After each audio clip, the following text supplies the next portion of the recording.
আসসালামু আলাইকুম viewers, London Bangla ভয়েসের পক্ষ থেকে আপনাদের সবাইকে স্বাগত জানাচ্ছি।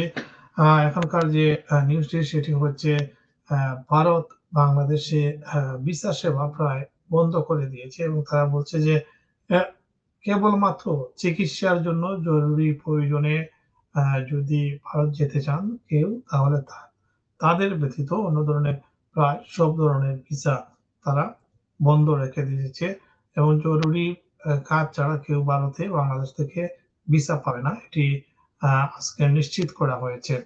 আ এ ধরনের নিউজ আমরা পেয়েছি এবং সেই ৫ই আগস্টের পর আপনারা জানেন যে ভারতীয় দূতাবাস আ বন্ধ হয়ে যায়। তাদের আ অনেক স্টাফকে ভারতে নিয়ে যায়। এর পরবর্তীতে আবারও তাদের দূতাবাসগুলো চালু করা হয় এবং ভিসা আ আ সীমিত পর্যায়ে দেওয়া হচ্ছিল। অনেকেই এ নিয়ে ঢাকা ভারতীয় দূতাবাসের সামনে বিক্ষোভ দেখিয়েছেন। তার পরবর্তীতে আজকে এই ঘোষণাটি এলো এবং সেই ঘোষণায় যেটি বলা হচ্ছে যে আ রবিবার ভারতের পররাষ্ট্র মন্ত্রণালয় তাদের সিদ্ধান্তটি জানিয়েছে। মন্ত্রণালয়ের মুখপাত্র রণধীর জয়সাল বলেছেন যে আপাতত বাংলাদেশীদের চিকিৎসা ও জরুরি প্রয়োজনে ভিসা দেওয়া হচ্ছে। যখন বাংলাদেশের পরিস্থিতি স্বাভাবিক হবে তখন পূর্ণ মাত্রায় কাজ শুরু হবে এবং ভিসা প্রদানও স্বাভাবিক হবে। শেখ হাসিনা সরকারের পতনের পর বাংলাদেশী নাগরিকদের ভিসা পরিষেবা বন্ধ করে দেয় ভারত। বাংলাদেশের অশান্ত পরিস্থিতিতে ভারতীয় দূতাবাসের বহু কর্মীকে ভারতে ফিরিয়ে নেওয়া হয়। পরে পরিস্থিতি কিছুটা স্বাভাবিক হলে ভারতীয় ভিসাকে কেন্দ্রগুলিতে পুনরায় কাজ শুরু করে।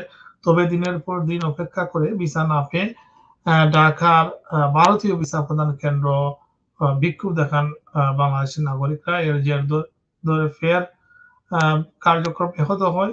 এরই প্রেক্ষিতে বাংলাদেশের নাগরিকদের ভিসার আবেদনের ক্ষেত্রে নিজেদের অবস্থান স্পষ্ট করেছে ভারত। এদিকে ভারতীয় দূতাবাস এবং ভিসা কেন্দ্রগুলিতে বাড়তি নিরাপত্তা দেওয়ার পর সেপ্টেম্বর থেকে আবার জরুরি ভিত্তিতে পরিষেবা দেওয়া শুরু হয় ভিসা আবেদন কেন্দ্রগুলিতে।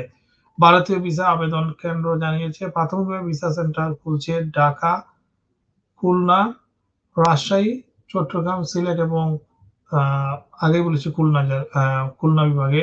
তবে এখনই সকলেই ভিসা পাবেন না। কেবলমাত্র যারা চিকিৎসার জন্য সেখানে যাবেন, আ তাদেরই জরুরি ভিত্তিতে আ অগ্রাধিকার ভিত্তিতে ভিসা দেওয়া হবে। ভিউয়ার্স, এই হচ্ছে ভারতের অবস্থান।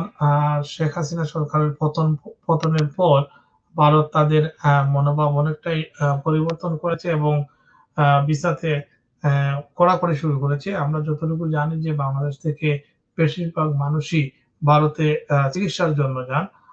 অনেকেই আত্মীয়স্বজন নিয়ে যান যাতে তারা আ সুচিকিৎসা করাতে পারেন। এক্ষেত্রে অনেকেরই ভিসায় বিড়ম্বনায় পড়েছেন এবং ভারতে তাদের চিকিৎসা করাতে পারছেন না। বাংলাদেশের বর্তমান পরিস্থিতিতে ভারতও আ তাদের ভিসা সার্ভিস বন্ধ রেখেছে। তারা বলছে যে পরিস্থিতি স্বাভাবিক হলে আবারও পূর্ণ মাত্রায় আ ভিসা প্রদান করা হবে। এই ছিল আপডেট।